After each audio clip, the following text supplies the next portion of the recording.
Hi, I'm Maddie McKay, and today I'm going to be talking about a policy that brought destruction. So imagine a farmer makes a living selling rice. His economic situation isn't the best, so your solution is to give him rice. Well, this is exactly what Bill Clinton did, and this is exactly what led to a complete policy disaster. Before I talk more about the policy, I just want to talk about Haiti in general. So Haiti's largest sector is actually the agriculture sector.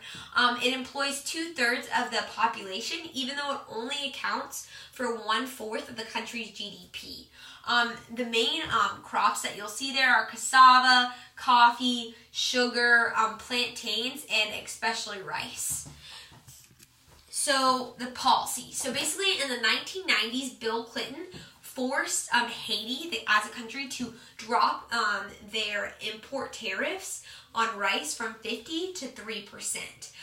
His hope for this was that the U.S. would become the main importer of rice so that Haiti could focus more on pushing themselves into the industrial era. So his hope was if the Haitian people are less focused on providing for the food that they're going to eat, they'll be more focused on furthering their economic growth in their economy.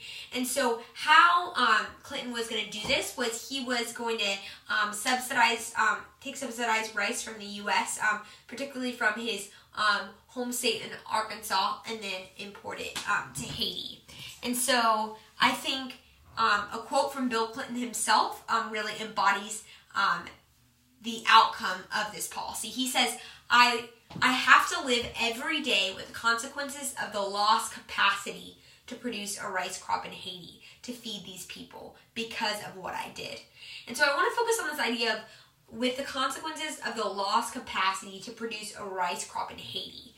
How is Bill Clinton, how is his idea of importing a bunch of rice into Haiti gonna make the Haitian people lose the skill or opportunity to produce rice in their country? And I think it's because that when you're having the United States and they're importing a bunch of rice at a low price, you still have these Haitian farmers up here that are still producing rice and selling it at the same price, which is going to be more expensive than the U.S. rice. So the Haitian people, if they're having to pick a choice, they're obviously going to pick the cheaper rice, even though if they would have bought the Haitians' rice, it would have taken the money and put it back in the economy and helped spur their economic growth in that way.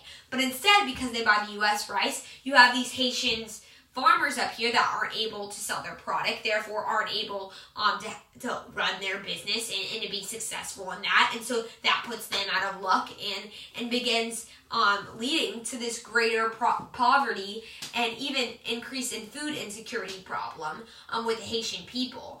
Because Haiti became the 4th largest importer of rice from the U.S., which is very interesting because, we'll talk about it more later on, but because Haiti is the poorest country in the Western Hemisphere, yet they're importing so much rice from the U.S. It would make more sense that you would equip these people to be able to produce their own rice, so they aren't having to pay for it from other countries. And as a result of this policy, the Haitians aren't they're no longer self-sufficient in rice production. So rice, why is it important? Why is this this one product, this one policy affecting this one crop such a big deal? And it's because rice is a staple food for majority of Haitians. So if you go to Haiti, or even if you just go to a Haitian American's house and you go over to their house for dinner, you will have rice. That is inevitable. Rice is a part of every meal for the Haitian people. And so as a result of that, that's going to play a big part into their daily lives. So 80% of the rice that is consumed in Haiti is imported. And so it went from Haitians producing a lot of their rice to literally now importing 80% of it. An interesting thing is so their import of rice is worth $196 million. And out of that $196 million, this is for 2016, the U.S. accounts for $190 million worth of imported rice into Haiti, which is crazy to think. And there's another statistic that says in 2015, the Haitian people imported 400,000 tons of rice, which just doesn't make sense when the country in the past has been able to produce rice for themselves. So why would they be spending money on importing 400,000 tons of rice, especially when they're not in an economic state to be spending that much money on that product that they once were able to like produce on their own. But now, because of this policy, they aren't set up for success to be able to sell rice when someone else is selling it at a cheaper price. So I want to focus on another quote from Bill Clinton. He says, "We made this devil's bargain on rice, and it wasn't the right thing to do. We should have continued to work to help them be self-sufficient in agriculture." So why is being self-sufficient, why sustainability, like why are these things important?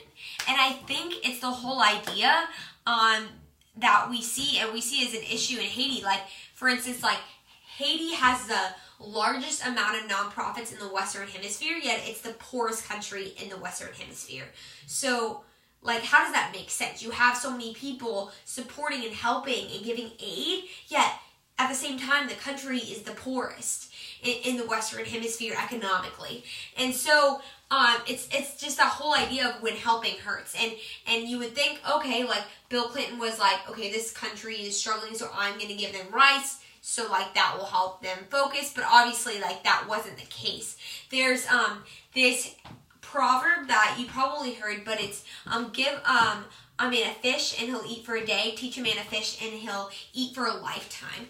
And basically that, like, I like to look at the situation and think of this policy and think what would have happened if the United States would have instead helped the Haitian people better improve the technology of their production of rice, improved just the ability to produce it rather than just giving them rice. It would have had a way different outcome than just giving them a handout, as we see so many nonprofits are doing in Haiti now.